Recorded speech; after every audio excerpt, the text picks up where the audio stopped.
Right. Today I want to talk about moderation. And the inspiration for this video was twofold. There were a couple of guys in the YouTube sphere recently who got done like a dog's dinner for a lack of moderation, for indulging their vices beyond what they should have. The first guy was this lawyer guy, law-centric man, who turns out, allegedly, was, indulging in a little bit of the cocaine, a little too much. And he's got kids, which complicates the matter immensely. And it's not like I'm without sympathy for the guy, because I have my own history with vices. But I don't have any kids, and I would hope that anybody with kids would be sensible enough to relegate that kind of behaviour to a special occasion thing when their kids are a long way away from them.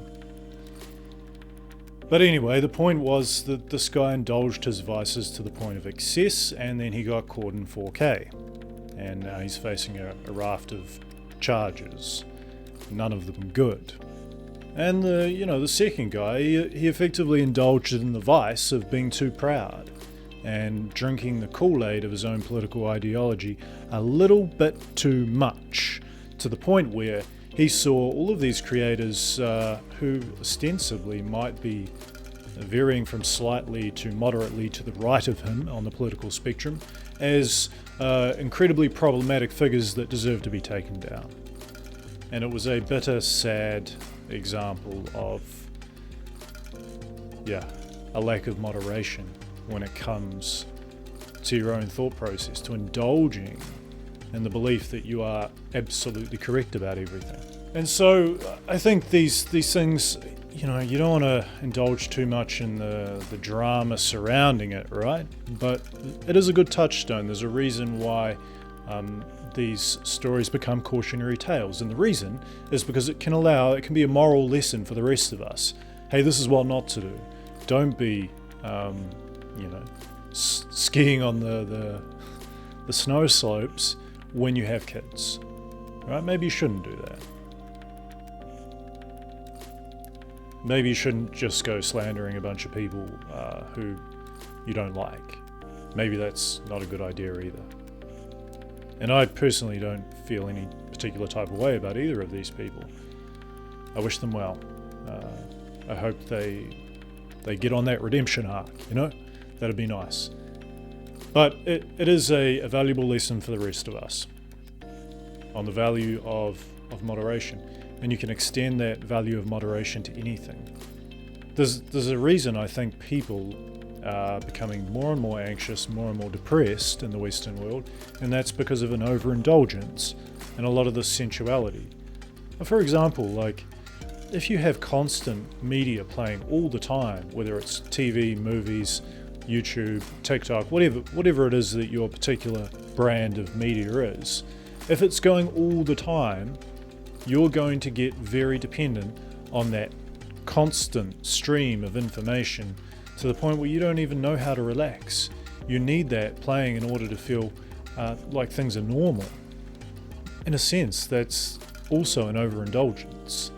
And it doesn't do you any good. It really doesn't. You need to be able to decompress from media, from sensual engagement every now and again. That is the balance that's required if you're just going to be a regular human being. And we can extend that to a whole bunch of things. People overindulge in this thing that's in the public conscience all of a sudden, gooning, as if it's never been a problem before. But the thing with that as well is if you're doing that all the time, man, then you're not going to enjoy it. It's just becoming, you're scratching an itch that has an insatiable element to it. You're never going to have enough.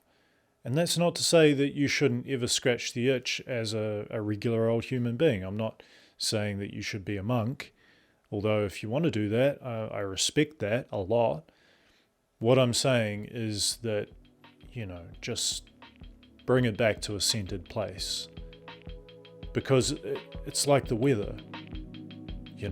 If the sunshine is always out, are you really going to appreciate the sunshine?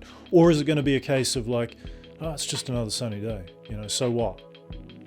Sometimes you need that 5-degree day Sometimes you need that freezing cold and that wind blowing and those clouds raining in order to appreciate what 18 degrees and sunshine feels like. And people have got it in their head these days that, you have to feel good.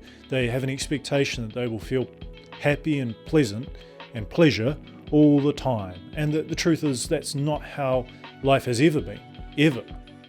Nobody has ever felt great all the time. There are times when people feel shit, and that's just part of the experience of being a human being.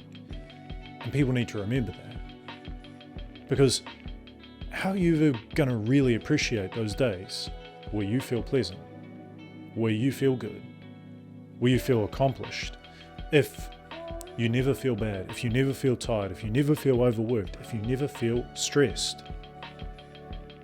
And we're losing our resiliency to those things that are core components of humanity, of the human experience. We're losing sight of that to the point where we can't handle even the slightest inconvenience. That is a problem. And people are finding ways to scratch that itch in a myriad different solutions, but none of them will ever satiate that itch. None of them. No. Sometimes you have to pull back.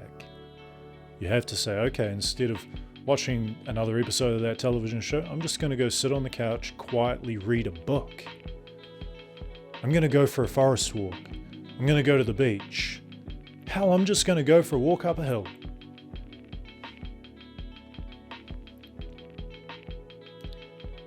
A lot of people as well, they talk about having a block, not being able to effectively do something that they want to do creatively or whatever it is.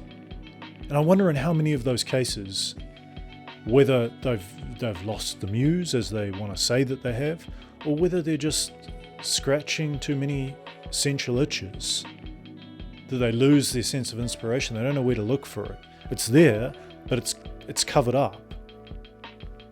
How many of those people, if they just took a step back and stared at a wall for half an hour, thinking about, I don't know, anything, any kind of creative outlet, totally decompressed from all the sensuality, how many of those people would still have writer's block, would still have a lack of ideas, would still have a lack of a chord progression?